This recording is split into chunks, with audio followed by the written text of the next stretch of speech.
তখন থেকে দেখছি এমন অদ্ভুত বিহেভিয়ার করছিস কেন? তুই বুঝবি না।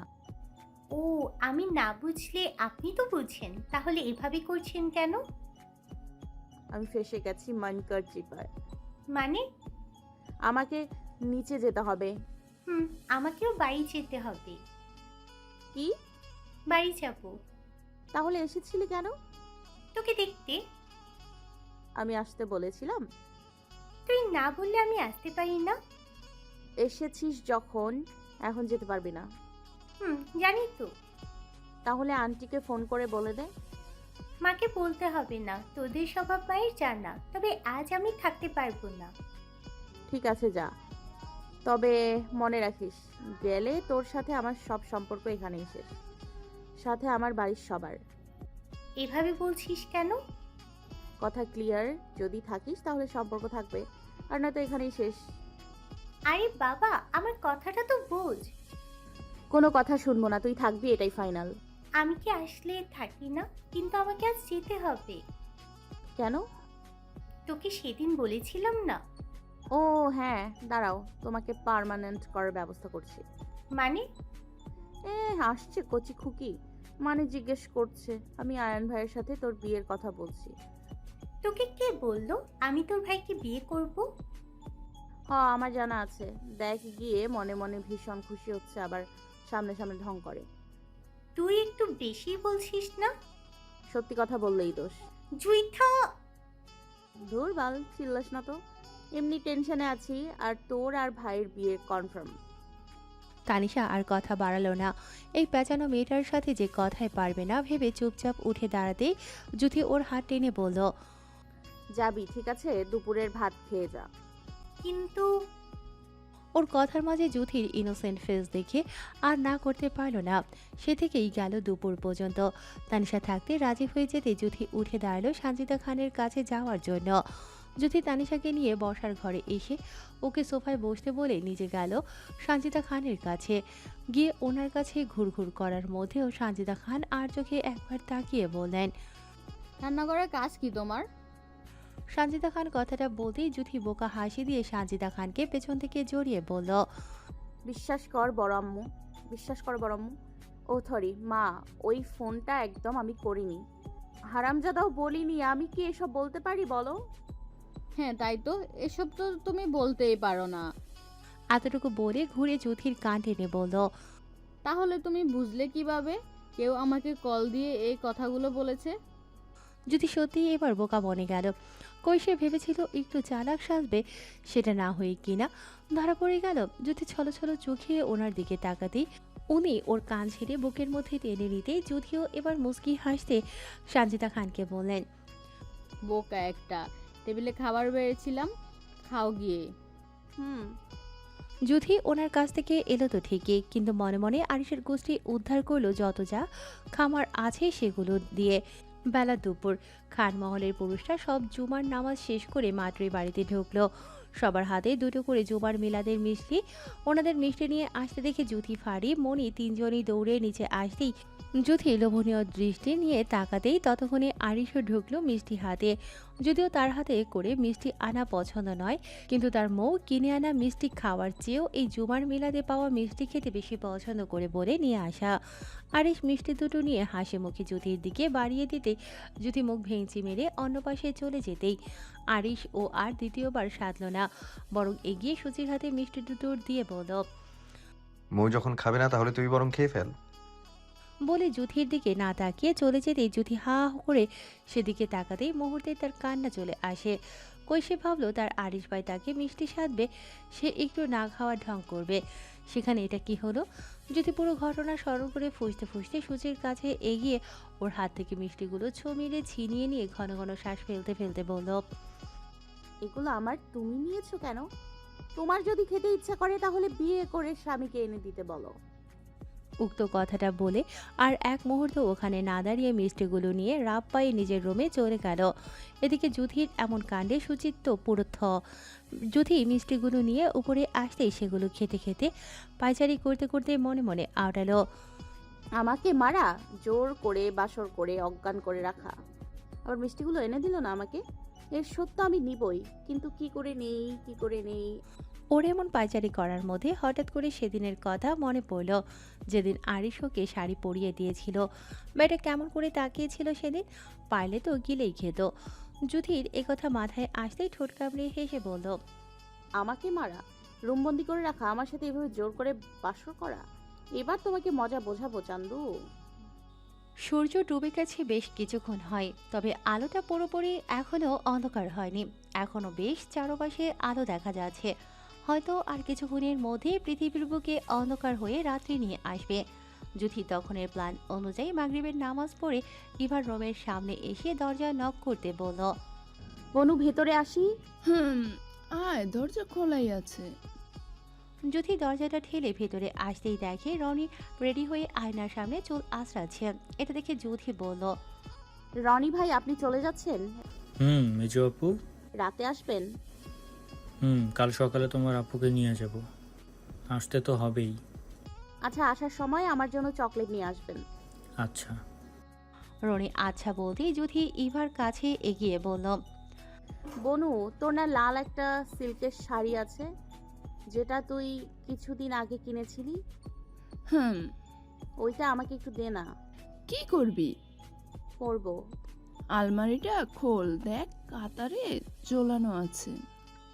যুথি ইভার কথা মতো আলমারিটার সামনে এসে আলমারিটা খুলে কাতার থেকে শাড়ি, পেটিকোট, ব্লাউজ নিয়ে ইভার দিকে তাকিয়ে ওকে একটা হাসি উপহার দিয়ে বলল, ধন্যবাদ বনু, তোর পরার আগেই শাড়িটা আমি পরে উদ্বোধন করে দিচ্ছি। ইভাও যুথির কথায় সুন্দর একটা হাসি উপহার দিয়ে বলল, বলো দেখটা, যা এবার। হ্যাঁ যাবই তো, জানি না এখন দুজনে টিয়ে করবে, মানে চুম্মা চুম্মির কথা বলছি আর কি। ফাজিল, কি বললি তুই? ঠিকই তো বলেছি, না হলে এভাবে তাড়িয়ে দিচ্ছি কেন? তবে রে, দাঁড়া তুই। কথাটা বলে ইভা উঠতে নিলে যুথি ইভার রুম থেকে ভোর। যুথি চলে যেতেই সত্যি রনি ইভার গালে কপালে চুমু খেয়ে মাথায় হাত বুলিয়ে বলল, বউজান, আপনার কি লাগবে? ইভা দুপাশে মাথা নাড়ালো, যার মানে তার কিছু লাগবে না। ইভার মাথা নাড়ানো দেখে রনি ঝুঁকে ইভার কোমল ঠোঁট দুটোতে চুমু খেতেই ইভা লজ্জায় সিটিয়ে রনির টি শার্ট খামচে ধরতেই রনি ইভার কানে পাতার আলতো কামড় দিয়ে বলল, বউজান, এভাবে শার্ট খামচে ধরছেন? আপনাকে তো ছেড়ে যেতে ইচ্ছা করছে না। রাতে এলে আমাকে সামলাতে পারবেন তো? তখন আবার পালাই পালাই করবেন না তো? যদিও করেন, আমি কিন্তু আপনাকে ছাড়ছি না। ইভা রনির লাগামহীন নির্লজ্জ কথায় ওকে ধাক্কা দিয়ে নিজের থেকে ছাড়িয়ে দূরে দাঁড়িয়ে লাজুক স্বরে বলল, দূর অসভ্য লোক, আপনি না বের হবেন, তাই জানতো। অসভ্য না হলে কি আর মেয়ের বাবা হতে পারবো? যাবেন আপনি? লজ্জায় দু হাতে কান চেপে ধরে। হ্যাঁ, এখন ঠিকই যাচ্ছি, তবে রাতে কিন্তু কোনো ছাড় নেই। দুষ্ট লোক, রাতেরটা রাতে দেখা যাবে। মনে থাকে যেন। যদি তখন ইভার রুম থেকে শাড়িটা নিয়ে এসে পরনের জামা কাপড়গুলো খুলে ব্লাউজ, পেটিকোট পরে খুব সুন্দর করে শাড়িটা পুতুলের মতো করে পরে নিল। সাথে হালকা মেকআপ, মোটা করে কাজল, আইলাইনার, হালকা শ্যাডো, নাকের ওপর হাইলাইটার, চোখের পিছিগুলোতে মাস্কারা, পিঙ্ক কম্বিনেশন করা সাদা পাথরের ছোট্ট একটা টিপ, নিখুঁত বাঁকে করা কোমল ঠোঁট দুটোতে লিপ লাইনার দিয়ে একে গাঢ় করে লাল লিপস্টিক পরে নিল। ব্যাস, এতেই যুথিকে তাজা লাল গোলাপের মতো লাগছে। হাতে মোটামুটি দুটি রুলি যেন সাজটা আরও বাড়িয়ে তুলেছে। লাল শাড়ি সাজগোজের সাথে আরিশের দেয়া হিরের লাভ শেপের চেনটাও ঝলঝল করছে। যদি সম্পূর্ণ মুখের সাজটা শেষ করিয়ে চুলগুলো আঁচড়ে সামনে থেকে সিথি করে দুপাশে মুড়িয়ে খেজুর বেনি করে পেছন দিক ছেড়ে দিল। ব্যাস, তার সাজ এখন সম্পূর্ণ কমপ্লিট।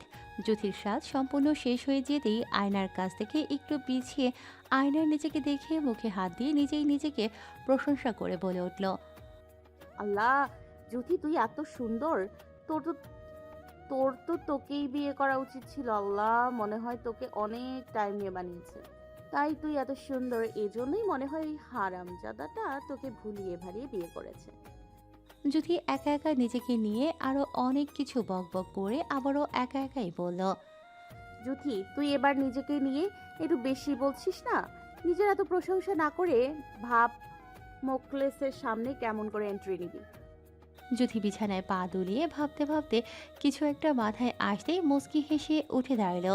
তার পরিকল্পনা হয়ে গেলে বেশ কিছুক্ষণ পায়চারি করলো রুমের মধ্যে আরিশ বাড়ি ফেরার জন্য। তবে আরিশের আসার টাইম নেই দেখে যুথি এবার বিরক্ত হয়ে রুম থেকে বেরিয়ে দরজাটা চাপিয়ে ঘুরতে নিলে করিডোর থেকে হেঁটে আসা রাদীপের সাথে ধাক্কা খেয়ে পড়ে যেতে নিলে যুথি ততক্ষণে আউশ শব্দ করে ভয়ে চোখ বন্ধ করতেই অনুভব করলো কেউ তাকে খুব সাবধানে পড়ে যাওয়া থেকে আগলে রেখেছে।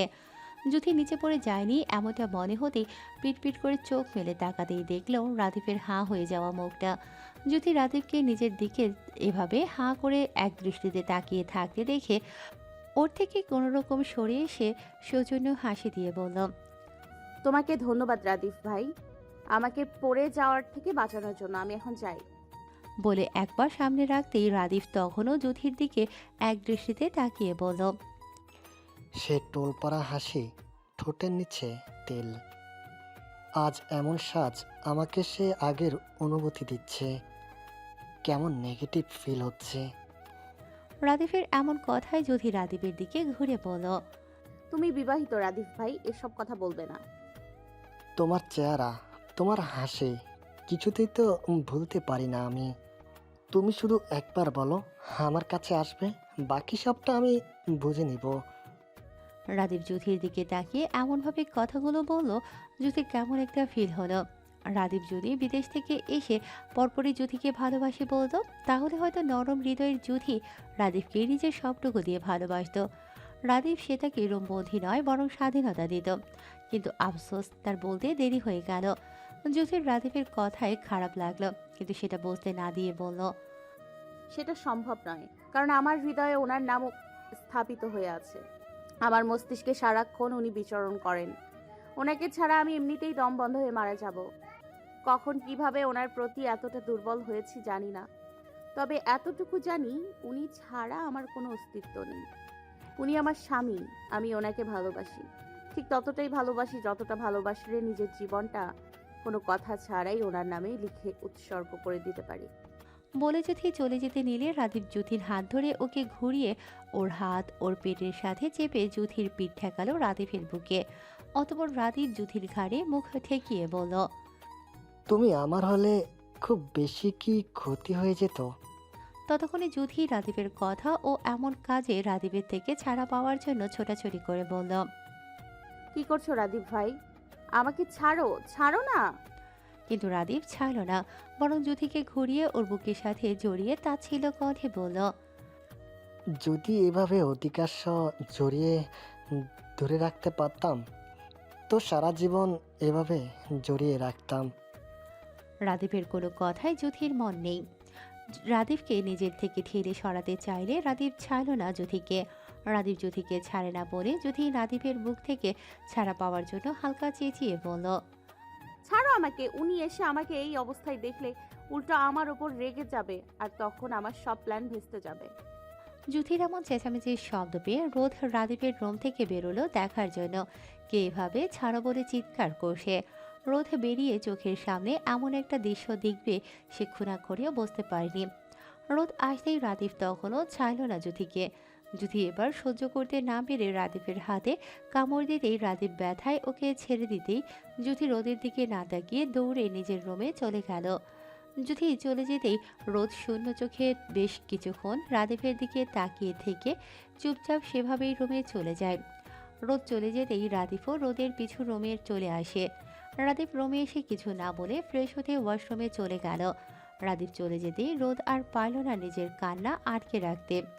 ততক্ষণে ফুপিয়ে কেঁদে ওঠে, দৌড়ে রুমের বারান্দায় চলে গিয়ে হাউমাউ করে কান্না শুরু করলো।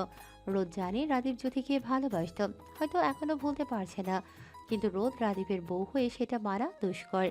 রোদ চায় না নিজের দুর্বলতা কাউকে জানাতে, কারণ দুর্বলতার জায়গাটা কেউ একবার জেনে গেলে বারংবার মানুষ সেটা দিয়েই আঘাত করে। রোদ হেসকি দিয়ে কান্না করার মধ্যে হঠাৎ ঘাড়ে কারো হাতের স্পর্শ পেয়ে সেদিকে তাকাতেই রাদীপকে দেখে কোনো কিছু না ভেবেই রাদীপের গলা জাপটে জড়িয়ে কান্না করতে করতে বলল, রাফিদ ভাই, আমি একটা মেয়ে, আর একটা মেয়ের সবচেয়ে ভরসা অধিকারের জায়গা তার স্বামী।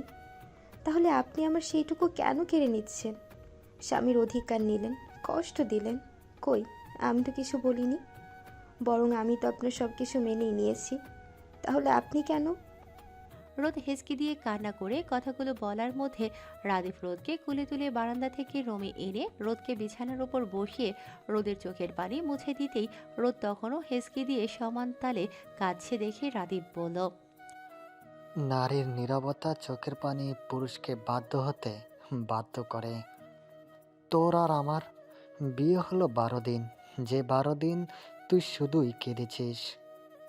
দেখ, আমি তোকে ভালোবাসি না, কোনোদিন ভালোবাসবো কি না তাও জানি না।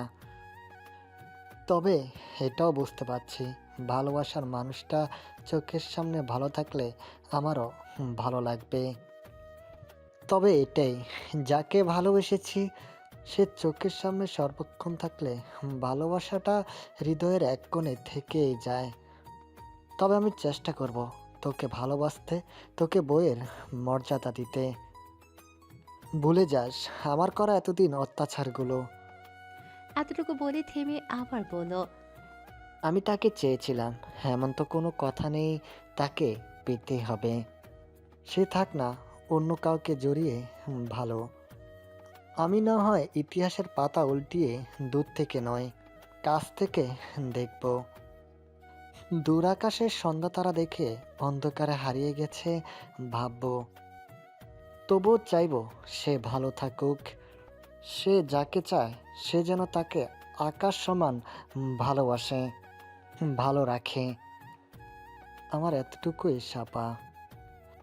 এক নাগাড়ে কথাগুলো শেষ করে রোদকে বিছানা থেকে দাঁড় করিয়ে পুনরায় রোদের চোখের পানি মুছিয়ে রোদকে বুকের সাথে মিশিয়ে নিজের কান্নাটা ঠোঁট কামড়ে আটকিয়ে বলল, কাঁদিস না রোদ, মেয়েরা কাঁদতে হয় না, মেয়েদের চোখে পানি মানায় না।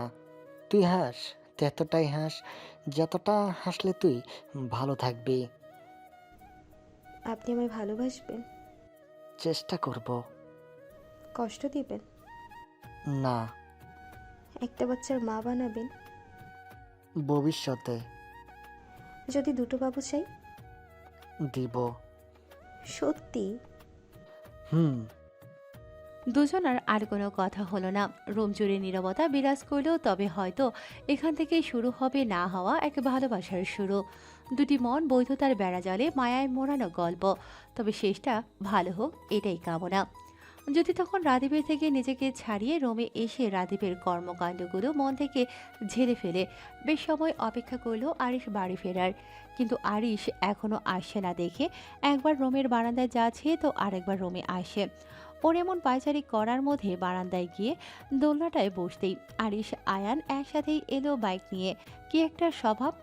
বাড়িতে 2-3টা মার্সিডিজ থাকতে এরা বাইক নিয়ে সব সময় চলাচল করে কেন? আরে বাবা, মাঝে মাঝে তো কার নিয়েও যাওয়া যায়। যদি এসব কথা আর না ভেবে উঠে দৌড়ে রুমে এসে আয়নার সামনে নিজেকে একবার ভালো করে দেখে নিয়ে ঠোঁট কামড়ে হেসে দরজা খুলে ঢং করতে করতে করিডোর পেরিয়ে সিঁড়ি পর্যন্ত আসতেই দেখলো আরিশ এখনো বাড়ির ভেতরে ঢোকেনি। যদি দরজায় উকিঝুঁকি মারতেই আরিশ গম্ভীর মুখে আয়ানকে কিছু বলতে বলতে বাড়িতে ঢুকছে। হয়তো আরিশের দিকে ভালো করে তাকালে বুঝতে পারতো আরিশ কোনো কিছু নিয়ে ভীষণ ক্ষেপে আছে। কিন্তু যদি আরিশকে দেখা মাত্র কোনো কিছু না ভেবেই সিঁড়ি থেকে নামার সময় হঠাৎ আরিশের ও চোখ পড়ল তার লাল টুকটুক শাড়ি পরা বউয়ের ওপর। আরিশ জ্যোতিকে এমন বউয়ের মতো শাড়ি পরা দেখে আয়ানের সাথে কথা বলা ভুলে এক দৃষ্টিতে তাকিয়ে থাকার মধ্যে আয়ান হঠাৎ আরিশকে চুপ হয়ে যেতে দেখে ভ্রু কুঁচকে আরিশের দিকে তাকিয়ে ওর দৃষ্টি অনুসরণ করে সেদিকে তাকিয়ে জ্যোতিকে দেখা মাত্রই কোনো কথা না বলেই আস্তে পাশ কাটিয়ে চলে যায়।